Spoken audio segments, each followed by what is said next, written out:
Genshin Impact has lost to say when it comes to the general themes of their environment.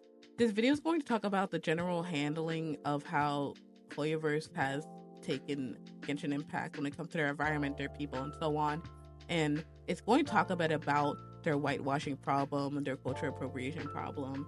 And I just want to have a video out there, just me yapping about it, because I do talk often on social media about this, but I never really took the time to sit down and speak my piece or like what I feel when it comes to this game, since I did enjoy it for a very long time. Like when it was first released, I was on that game, and as I left when Sumaru was released, just because I generally got the ick when seeing how bad they messed up the people representation and like the real life culture that they took from that game, from that for that area. If you're someone who is also interested in this type of conversation, I would like you guys to leave a comment down below, like and subscribe, do your thing, because I love talking about this type of thing and having more input or more perspectives on this type of situation, because I don't know everything.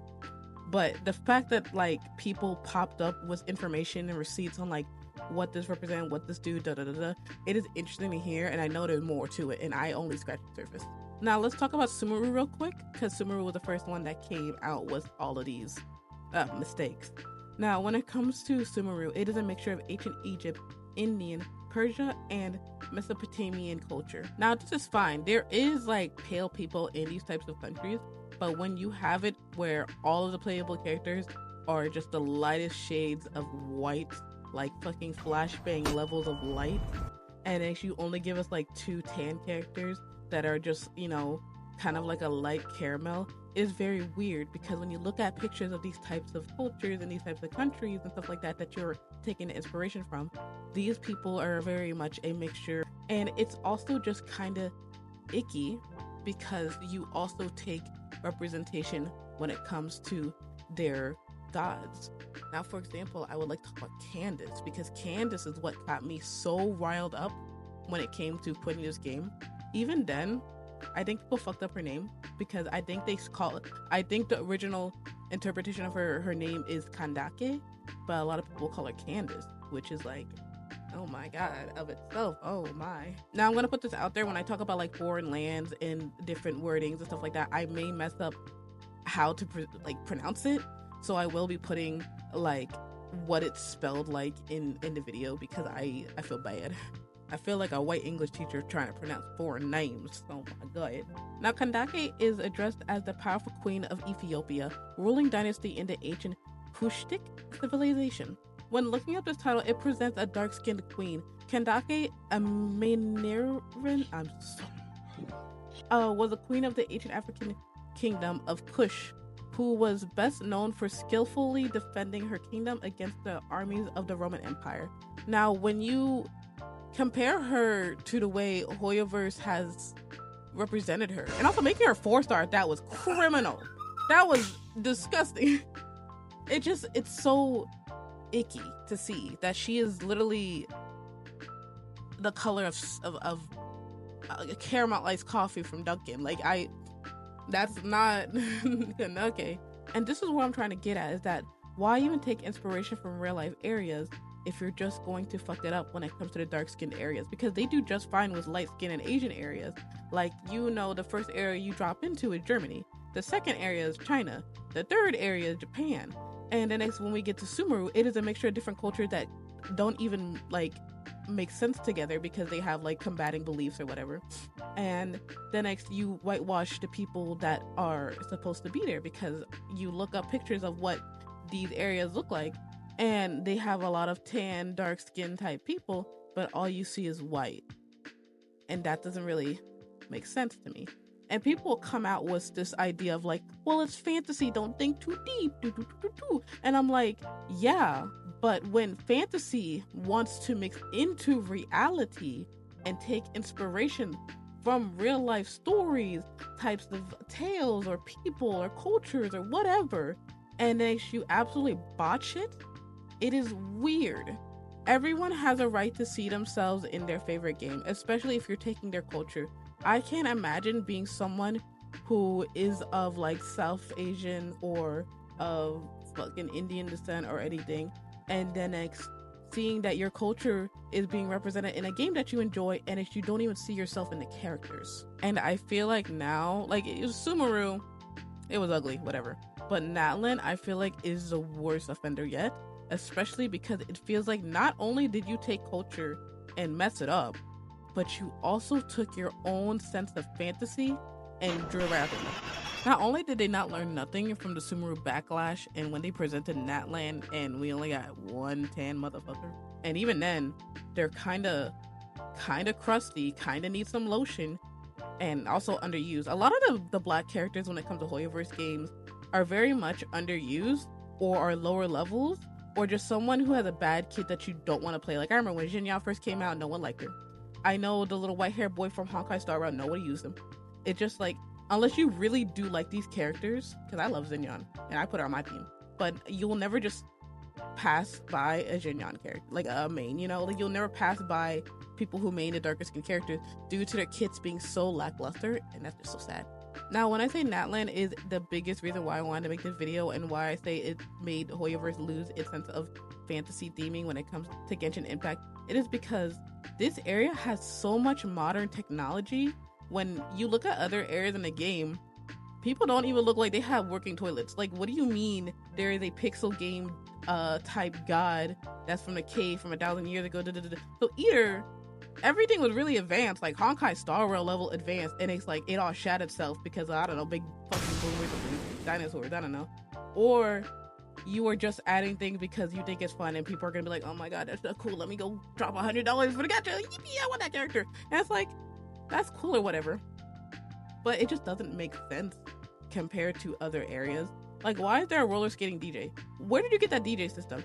And they don't even make it look like fantasy. Like, I don't know how to explain it. I'm going to like explain how other areas feel so you understand the comparison and why it feels off. But a lot of these characters that they are putting out now feel like something that they wanted to put in Honkai, but they just didn't have the ability to, or they already had characters in Honkai that had that aesthetic. So let's just make them for Genshin, and it doesn't make sense to look at. Now, I feel like the first area that is a good comparison when it comes to still feeling like a fantasy game is Mondstadt. The first area you drop down into, where the buildings and the interiors look like Swiss German type towns, similar to like Miltenberg. I think that's what it was inspired by. And if you look up what Miltenberg looks like in current day, it still gives off this feeling that you can go to a tavern and like pick up a quest, like you're still feeling fantasy like. And the town was made in 1237, and yeah, it's still like, it obviously aged well and has been kept updated and stuff like that, but it still looks like something from the olden days. And even Fontaine, an area that is supposed to be, I think, the second most technologically advanced, because I think Shinai is the most technologically advanced when it comes to the game's lore, it still has elements of old-timey French type like interiors. Even when Fontaine first came out, it still felt like a fantasy area. Fontaine characters still have a sense of wonder and whimsy, as their designs are from France Belle Equique. I'm so sorry, I'm putting that down in text. But that was derived from the 1890s. So how in the hell are we having an 1890s very fancy, very demure, very Victorian, French-looking theme? Then you go over to Natlan, and as you got a rapping DJ with rollerblades rollerblading up mountains. Where did this come from? Where did this 2000s aesthetic come from? Because why is Oron, I don't know his name. Why is this boy wearing skinny jeans? Why does he look like a mall goth from Hot Topic? Why does he look like he would talk to me about Gur and Invader Zim? What is that? It's so weird, because not only are these characters whitewashed once again, but you are giving me an edgy emo boy from 2000s wearing skinny jeans who can play D&D. What is the correlation? And that's weird too, with the fact that he is also a deity. He is also something that is inspired by like a religion, by a god from the culture that Natlan represents. Now correct me if I'm wrong, because I'm not the most accurate, but I'm gonna fuck up his name. Oleron is a supreme deity in the Yoruba religion, so this doesn't really help Hoyoverse's case, because when you look up, that looks like He is very much dark skinned, and this is the palest character I've ever seen in my life. Now, even when I looked up what inspirations Natlan has to real life, it was such a mixture that I was generally confused, and I don't even know if I'm correct. But Aztec, Hawaiian, Mapak, Songhai Empire, or the Philippines. These are all very mixed, and even when you look at the characters, they are very mixed in like temperature design, because there's certain people who was wearing like fluffy gloves. They look like they're about to go into the snow, while other characters are very much wearing the Hawaiian type outfit, who was very like, you know, it looks very sunny over there and breezy.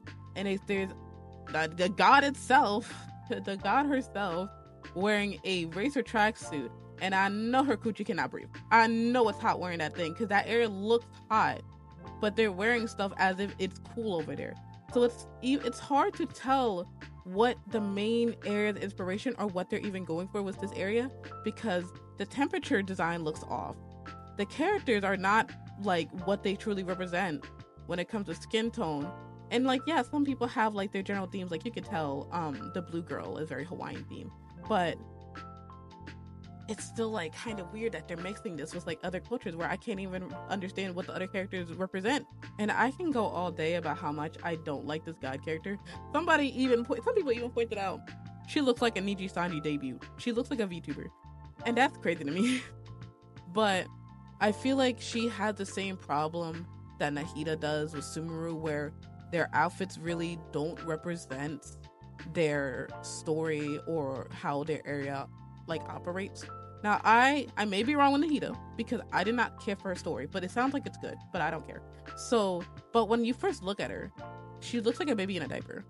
I just feel like when you look at Nahida, she doesn't like represent her people very well. And you can't say, oh well, not all the archons represent their people in their story. No, shut up, because they kind of do. And that's what kind of like messes up for these two characters, the Natlan God and her. So, for example, Zhongli in Liyue is a place of order. I think he is a god of contract, and he is very presentable, very professional looking. He's wearing a suit. He looks nice and clean, like a businessman. And I feel like that really fits with Liyue, and it's very like orderly type feel to the area. I think he was also like a god of wealth. So he was rich, but he kept making me pay for shit. I'm gonna punch him in the face. But he did adorn like gold and silver accents due to being such like a well-established god. And he even had dragon scale patterns on the end of his coat tail. So that really like put in the fact that like when we were kind of confused on like, oh, where's the god? Who would he be? Da-da-da-da-da. A lot of people already picked up that Zhongli was the god and the dead dragon and da-da-da-da in the story.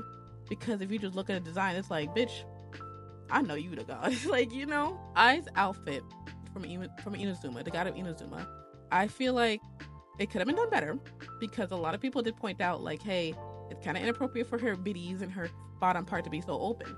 But even then, when you look at her design, it is very half and half representing her sister and half representing her when it comes to the looseness of her hair on the right side and shoulder blade type armor to represent how she was the one fighting in the wars. And it's very messy on one side, while the other side is very neat, has flowers in her hair is tucked away. She has like a very elegant look when it comes to that other side of her, and it's because she wants to represent herself and her sister throughout her design. And even Venti, when it comes to his look, you know, he is very not traditionally godlike.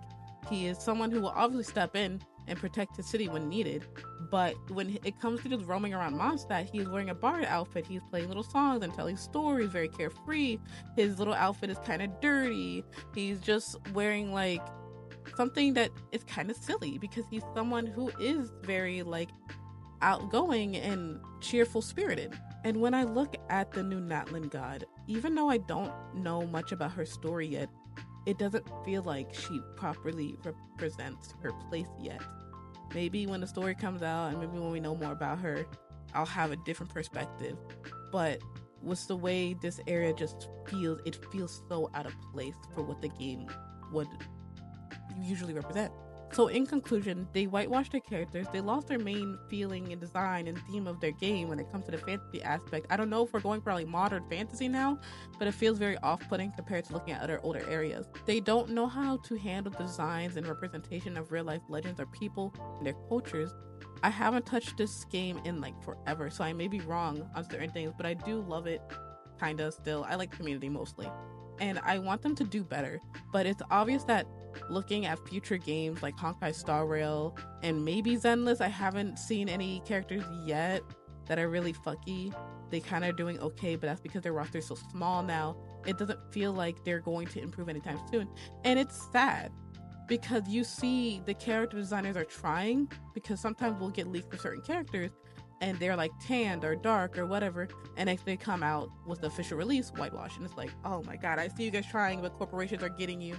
And it sucks because a lot, for Natlan specifically, the color palettes of a lot of the characters would fit better with darker skinned characters, because when it comes to the tattoo design that they put on the characters, they're very hard to see. But if people darken them, like if you look at the mods and stuff people made for the game, you see the lighting, the glowing effect is much brighter. You can see it better. You can see their tattoos on default, no lighting or whatever, just regular tattoos. You could see them better in the detailings of like the pattern and so on. It's easier just to see due to just adding some melanin on these characters. And it's like you see that they want to make them dark skinned, but because of corporate greed, it's hard to. And it doesn't seem like anything gonna really get better anytime soon, due to the fact that even in outside games like Honkai Star Rail, you can see people looking into the character's story and seeing what they are from, like what cultures they could possibly be from. And an example of Boot Hill, because I saw a post recently for like Native American Day where somebody was like, happy Native American Day, and it was Boot Hill, like Boot Hill fan art, and I was like, Boot Hill's native? Like everyone was just like kind of shocked, because we're like, wait, he's native? Because people were like looking into his backstory and we're being like, oh, he's very much inspired by native people, but yet he doesn't even have like a tan type cone to him. It's crazy to think about, where like even characters that you don't expect to be represented from something is still like represented and are not truly being presented fully as that culture, and it's kind of just off-putting. Thank you for watching this video or listening into it. I feel like I am someone who really enjoys yapping, so these types of videos are very like easy for me to put out. Also, I'm sick. My throat hurts, so I'm sorry if this is not the most cohesive type video, because my throat hurts. But thank you guys for watching or listening or whatever. I hope to see you guys for a next video. I want to make more of these. I have more topics just to ramble about, more opinionated commentary, so on. So I hope to see you guys in the next video. Thank you.